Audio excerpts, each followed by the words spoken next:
Welcome back to another beautiful day, another beautiful moment where we get to spend it together reading our devotional, which is called God's Big Idea. Hi, Devo Drivers. Today is March 20th, and our title is The Winds of Change. And our scripture text comes to us from John 3:8, which reads, "You hear the wind blow, but you don't know where the wind comes from or where it is going." Have you ever seen a weather map? You can find them in the newspaper or on the TV news. They look kind of complicated, with curvy, bumpy lines and H's and L's scattered about. Some of those marks explain what is happening to the air: high pressure, low pressure, which way the wind is blowing, etc.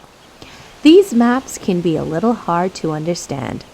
However, that air is moving, whether or not we can read the weather map.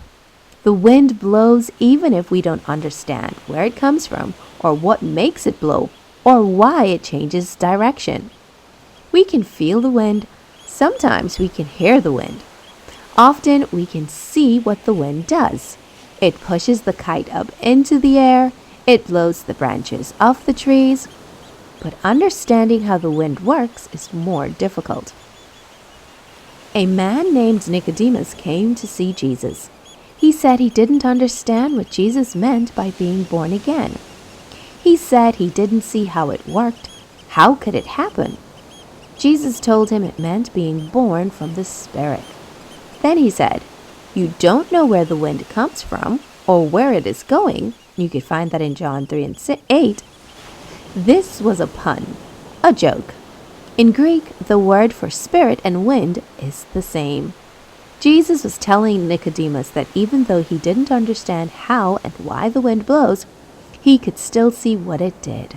And even though he didn't understand how the Spirit works, he could still see the effect of the Spirit that it had on a people when they believed. And that's the end of our devotional reading for today, The Winds of Change. Just a reminder of our scripture text from John 3:8, which says, "You hear the wind, but you don't know where the wind comes from or where it is going." Yes, indeed. Interesting one, isn't it? Well, my friends and princesses, thank you for spending this moment with me. Come back tomorrow where we get to do this all over again.